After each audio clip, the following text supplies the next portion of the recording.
não parar, não precipitar e não retroceder. Então dizer para esse cara, sabe quando nós vamos parar? Nunca. Nunca na sua porca vida. Pessoal do canal, tranquilo? Então, estamos em uma nova fase aqui no canal. Vamos trazer algumas novidades para vocês. Espero que vocês gostem. Compartilhem, comentem, curtam. Apoiem o nosso canal, que é muito importante o apoio de vocês. Tanto comentando, compartilhando, curtindo. E quem quiser apoiar financeiramente também, os links estão aí na descrição. A gente vai continuar aqui sempre apoiando o Olavo de Carvalho, transmitindo conhecimento para o professor Olavo de Carvalho. Sempre com alguns pequenos cortes, alguns trechos que a gente consegue. Para quem não tem condições de fazer o COF, que é o Seminário de Filosofia do professor Olavo de Carvalho. Então é isso aí. Deus, pátria, família e liberdade. Por um Brasil melhor. Valeu!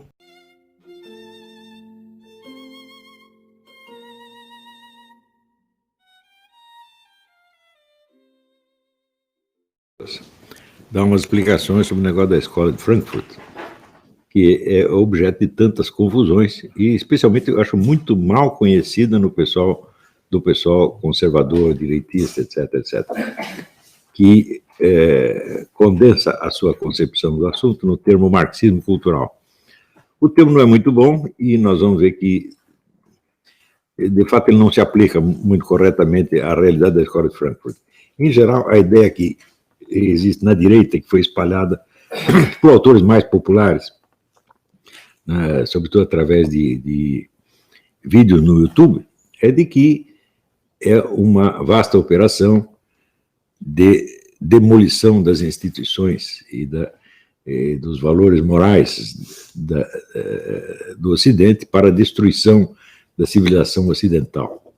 Bom, se fosse isso, já seria muito ruim. Mas a coisa é 1000 vezes pior do que isso. As pessoas não imaginam o que é. Tá certo? E, vamos dizer, aqueles que se encantam pela escola de Frankfurt caem nessa, porque realmente não entendem as consequências devastadoras a que esse pensamento leva. Eu creio que até alguns membros da escola de Frankfurt não percebiam direito o que estavam fazendo. Se você pega o livro do Theodor Adorno, que se chama Mínima Moralia, aquilo lá é uma coleção de lugares comuns, de frases feitas, tá certo? Às vezes de uma bobagem fora do comum. Tá certo? Ele achava que ele estava fazendo uma coisa inocente e que achava que estava até corrigindo males da civilização, a degradação do ensino, criminalidade, etc. Alguns achavam até sinceramente. Porém, da onde surge a escola de Frankfurt? Bom, o marxismo, tão logo os comunistas tomam o poder na União Soviética, ele se consolida como uma doutrina de Estado, sob a forma daquilo que hoje nós chamamos marxismo-leninismo, tá certo? Ou também materialismo dialético. Né? Um exemplo disso, acho que o livro que condensa melhor a concepção do marxismo-leninismo é o Tratado de Marxismo-Leninismo do Otto Kuzynin, que foi um dos presidentes da Internacional Comunista. Esse livro, e de modo geral o ensino do marxismo-leninismo na União Soviética, transmite o marxismo-leninismo como sendo uma ciência universalmente abrangente, uma ciência universal, então, que tem, vamos dizer, os seus princípios cognitivos de ordem materialista, mas não do materialismo comum, e sim do materialismo dialético, e que daí extrai consequências para a interpretação geral da história, para a psicologia, para a educação, etc., etc. Então, é uma ciência universalmente abrangente, é uma concepção organizada do mundo, muito organizada, muito abrangente, e, de certo modo, majestosa, se você observa. O livro do Kuzynin, que eu recomendo que todo mundo tenha, é um documento básico disso aqui. Porém, aconteceu que esta concepção do mundo, que era imposta em todo o mundo pelos partidos comunistas como sendo a palavra final a respeito do conhecimento humano, e sobretudo do sentido da história, começa a falhar já em 1914, quando o proletariado europeu, em vez de se unir aos outros proletariados para destruir a burguesia, ele se entusiasma pela propaganda nacionalista de cada país e apoia 100% os seus países na guerra de 1914. Isto, para os comunistas, foi um choque extraordinário, porque eles acreditavam que, quer dizer, as divergências nacionais eram diferenças de interesse entre as burguesias nacionais, e que o proletariado não tinha absolutamente nada a ver com isso. Então, que convidado a morrer no campo de batalha para defender os interesses da sua burguesia nacional, os proletariados se revoltariam contra isso e fariam uma união internacional pacifista. E aconteceu exatamente o contrário. Os proletários se entusiasmaram tremendamente pela propaganda nacionalista e participaram da guerra, deram suas vidas para a guerra com muito entusiasmo e muito heroísmo. Isto contradizia completamente a teoria deles de que as identidades nacionais eram apenas criações ideológicas da burguesia e que o verdadeiro substrato era a identidade de classe. Então, o que se provou ali foi que o apelo da nação era mais forte que o apelo da identidade de classe. E isso contradizia fundamentalmente um dos preceitos básicos do marxismo-leninismo. Este fato e outros do mesmo gênero acabaram criando, entre os estudiosos mais avançados do negócio, uma série de dúvidas. E daí surge, principalmente com Georg Lukács, filósofo húngaro, a ideia de que é preciso, para que o marxismo conserve a sua vitalidade intelectual, a sua força de explicar a realidade, ele tem que ser reformado, tem que ser construído em outras bases. Né? Essas novas bases foram obtidas basicamente em duas fontes. Em primeiro lugar, nas obras do Freud. O Freud era um burguês reacionário, mas alguns filósofos acharam que se podia aproveitar algo da psicanálise para refundamentar o marxismo. Mas uma segunda fonte foi muito mais interessante, que foi a fenomenologia do Edmund Husserl. Edmund Husserl é um filósofo, um dos grandes filósofos da humanidade. Ele começou a carreira como matemático e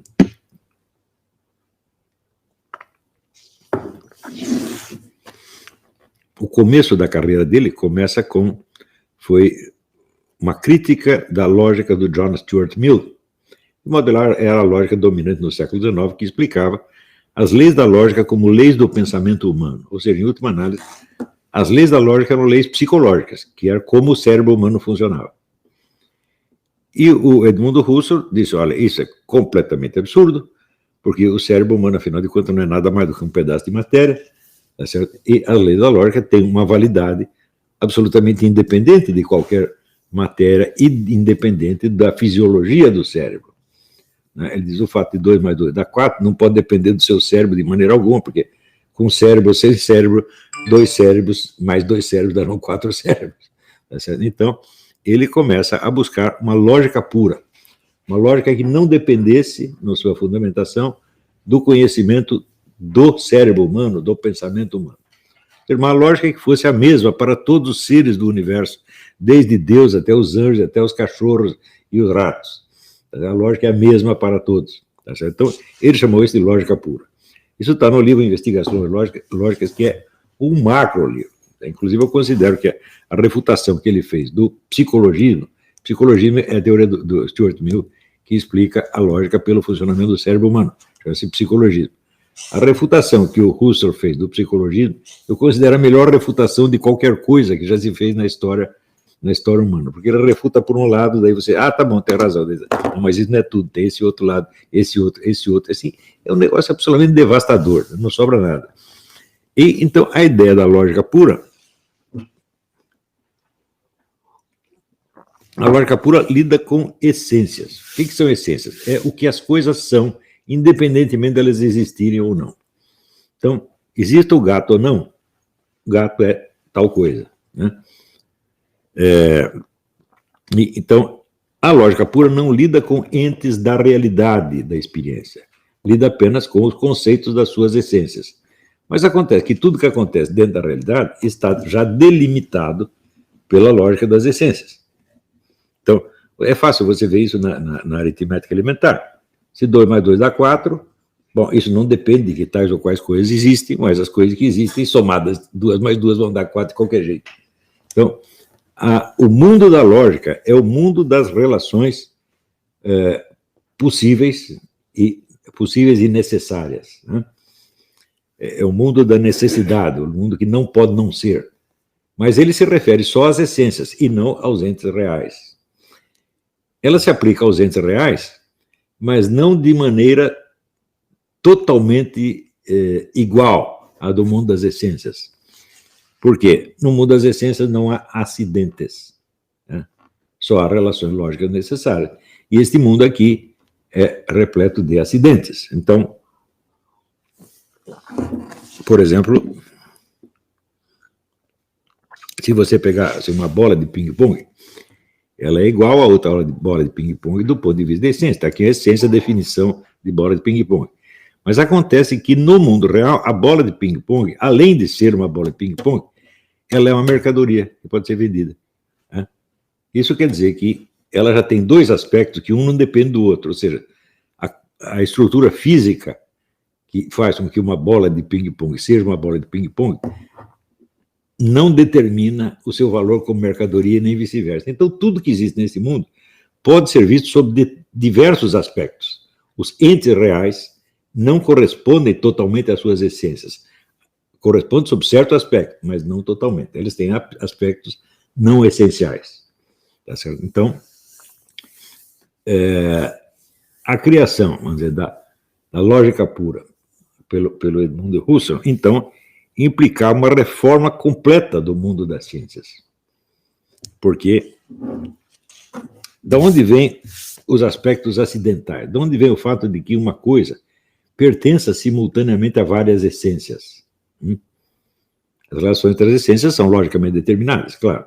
Mas se uma mesma coisa pertence a duas essências, então é claro que a lógica, que as conclusões lógicas que você tira sobre uma das essências não se aplica a outra. Se você pegar, por exemplo, uma vaca é um ente zoológico, biológico, então ela é biologicamente determinada. Mas a vaca, ao mesmo tempo, ela é produtora de leite, e o leite tem um preço no mercado, e esse preço varia conforme situações de mercado, que não tem absolutamente nada a ver com a fisiologia da vaca. Estão entendendo como é que é isso? Então, a vaca pertence às duas essências ao mesmo tempo, né? Ela é um ente biológico, ela é uma espécie animal, e ela é uma mercadoria. Tá certo? Também a vaca pode ser, vamos dizer, uma propriedade de uma pessoa ou de outra pessoa, e pode haver uma relação afetiva com a vaca pode ter um valor afetivo para quem gosta dela, tá certo? E assim por diante. Tudo isso significa que um mesmo ente real, um ente físico, pertence simultaneamente a várias essências. As relações entre as essências estão todas pré-determinadas logicamente, mas isso não significa que das relações entre as essências você pode concluir logicamente as relações entre os entes reais respectivos, porque na relação entre os entes reais entra elementos acidentais, tá certo? E uma multiplicidade de essências diferentes. Então, o pessoal da escola de Frankfurt, Max Horkheimer, Theodor Adorno, lendo Husserl, ficaram muito impressionados com isso e disseram, então, bom, então o mundo da razão só existe nessa esfera que o Edmund Husserl chama de lógica pura. O resto não é propriamente a razão, inclusive as ciências, né? A racionalidade das ciências, comparada com a racionalidade da lógica pura, é uma racionalidade deficiente. Por quê? Porque ela depende de elementos acidentais que são circunscritos por cada ciência. Então, cada ciência examina só aquilo que está ao alcance do seu método. Portanto, ela não examina entes reais. Ela não examina essências puras e também não examina entes reais. Ela examina apenas recortes lógicos em torno de cada ciência. Por exemplo, se você pegar a biologia, bom, a zoologia pode estudar a vaca apenas como ente zoológico, não como mercadoria. A economia pode estudar como mercadoria, mas não como ente biológico. Então, existe uma vaca que seja apenas fisiológica ou outra vaca que seja apenas mercadoria? Não, não existe. Então, significa que os objetos dessas duas ciências, a zoologia e a economia, eles não existem propriamente. Eles são apenas aspectos determinados pelo quê? Pelos métodos das respectivas ciências, e esses métodos, por sua vez, dependem da possibilidade de ação que o cientista e os outros seres humanos têm sobre respectivos objetos. Ou seja, é o ser humano que determina se você vai enfocar a vaca como mercadoria ou como ente zoológico, dependendo do quê? Do interesse que você tem no trato com aquilo. Se você quer apenas criar uma vaca, como você é apenas um criador de vaca, bom, então você está interessado, né? O dono do zoológico quer criar umas vacas, então você está interessado no lado biológico. Mas se você é um comerciante de vacas, você está interessado no lado econômico. Então, isso é uma tese fundamental que praticamente inaugura a Escola de Frankfurt. Todo conhecimento científico expressa relações de poder, né? E é muito inferior à racionalidade da lógica pura, né? Então, a crítica da Escola de Frankfurt à ciência é um negócio muito sério e devastador sob certos aspectos, né? Então, mas acontece que a lógica pura, a razão, tal como representada na lógica pura, não é só superior à racionalidade das várias ciências.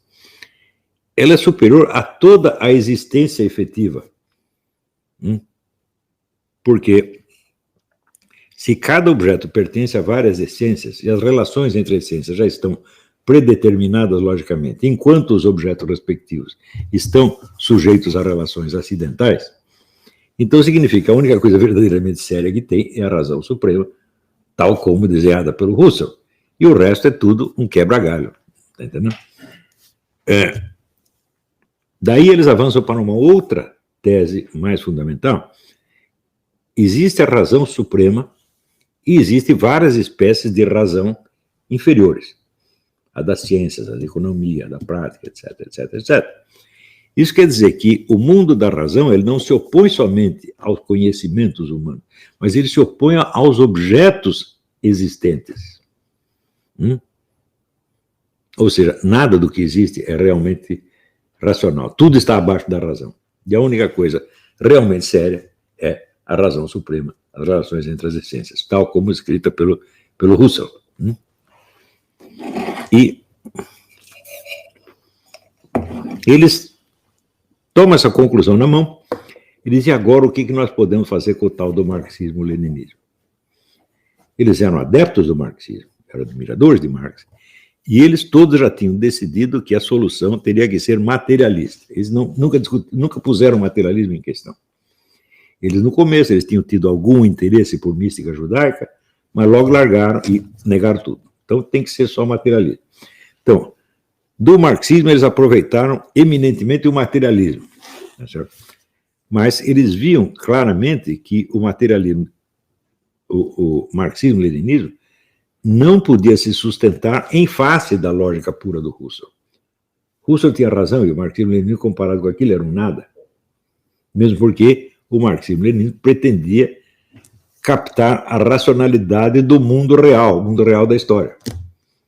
E eles já tinham visto que qualquer racionalidade que você apreenda qualquer coisa, seja uma vaca, seja uma bolinha de ping-pong, ou seja, a história estará sempre abaixo da razão suprema, que é a lógica pura. Então, fala, bom, o marxismo não pode ter um fundamento objetivo absoluto como ele pretende. Isso é impossível. Tá certo? Então, o único fundamento que nós podemos ter é o encaminhamento do marxismo em direção à razão suprema. Então, o marxismo não expressa a razão, mas ele pode ser uma caminhada em direção à razão. Como será essa caminhada? A caminhada terá que ser feita através da negação de todas as racionalidades particulares, né? E da negação de todos os objetos existentes. Então, a única autoridade que existe é a razão suprema, né? O resto, tudo só vale alguma coisa se negar a si mesmo para ser absorvido na razão suprema. Então, isso é mais ou menos como se fosse na Índia, Shiva. Shiva é o Deus Supremo e ele destrói tudo. Tudo que chega perto dele é destruído. Então, destruir o mundo para integrá-lo na razão suprema. Quando vai acontecer isso, não sabemos, mas enquanto isso nós vamos destruindo tudo. Então, o que isso tem a ver com destruição dos valores ocidentais? Nada. O valor ocidental é uma mixaria perto do que eles querem destruir, porque o certo é destruição de tudo. Né? Inclusive as ciências inteiras. As ciências têm que ser desmoralizadas como, vamos dizer, pseudo-racionalidades baseadas apenas num jogo de poder. É o poder da classe científica que determina isso, aquilo, geralmente a classe científica servindo à burguesia. Isso é falso? Não, isso é verdadeiro. A ciência é assim mesmo. Né? Mas acontece que, se você comparar isso com o cristianismo, você vai ver que nós também aceitamos uma razão suprema. A lógica pura, que é o Logos. E nós temos até o Logos encarnado, que é nosso Senhor Jesus Cristo. Isso quer dizer que o conjunto das relações possíveis entre essências é o Logos. Né? O Logos governa tudo. Tudo está dentro dele. Né? Nele vivemos, nos movemos e somos, dizia o apóstolo. Né? E nós deixamos por conta, né, do Logos divino criar o mundo e destruí-lo quando ele quiser. E a escola de Frankfurt não. Ela se incumbe de fazer o serviço que nós cristãos atribuímos ao nosso Senhor Jesus Cristo. Então, eles são os destruidores do mundo, em nome da autoridade da razão suprema. Este é o sentido da escola de Frankfurt. Evidentemente que se você retrata os frankfurtianos como apenas uns comunistas interessados em destruir o Ocidente, destruir o capitalismo, destruir as democracias, para implantar o socialismo, não, você está falando de uma pseudo-escola de Frankfurt, muito mais modesta do que aquela que existiu na realidade. Ora, a que movimento político, social, cultural está ligado a essa escola de Frankfurt? Você ver aqui, quando eles fundaram a escola de Frankfurt, era proibido aos seus membros pertencer a qualquer partido político ou organização militante. Eles queriam apenas trabalhar na área teórica, na área filosófica teórica. Então, nós não estamos aqui para fazer política, para lutar a favor disso, a favor daquilo. Nós estamos aqui para descobrir o fundamento de todo conhecimento. E eles mantiveram essa expressão, essa pretensão, até o fim. Na União Soviética, a ideia dos frankfurtianos, especialmente do Georg Lukács, não foi bem vista. Stalin mandou, não vai fazer essa bagunça aí lá na Alemanha, aqui não. E estava muito certo ele. À medida que o pensamento frankfurtiano foi avançando, ele começou a adquirir um certo relevo político. Principalmente depois que os frankfurtianos saíram da Alemanha e vieram para os Estados Unidos. Quando eles chegaram aqui, eles fizeram um estudo chamado Personalidade Autoritária, que dizia que o tipo de personalidade que a sociedade americana, a cultura americana criava, era igualzinha à personalidade nazista. Bom, empiricamente isso é falso. Porque os caras tinham saído da Alemanha, fugido. Os nazistas queriam matá-los. Chegar aqui, eles foram muito bem tratados, ganharam os melhores empregos, eram aplaudidos por todo mundo, viviam nas festinhas. Então, como é que é? Como é que você vê a mesma coisa? Não é possível que seja a mesma coisa. Mas esse estudo atraiu para eles a simpatia da chamada nova esquerda. Que naquela época estava se formando e estava ganhando espaço nas universidades, etc. Porém, é claro que, baseado na escola de Frankfurt, não há militância organizada possível, porque eles não estão lutando pelo socialismo. Eles não acreditam em nenhuma utopia real que possa ser realizada. Então, isso significa que eles, de fato, não fazem parte do movimento socialista. Eles querem destruir o movimento socialista como querem destruir o resto. E aí, pessoal, estamos mandando aí caneca para todo o Brasil. Muito obrigado ao pessoal que ajuda o nosso canal e adquirindo as canecas. Também é uma forma da gente interagir. Muito obrigado. Também valeu aí pelas dicas, pelos comentários aí positivos ao nosso canal. Muito obrigado mesmo.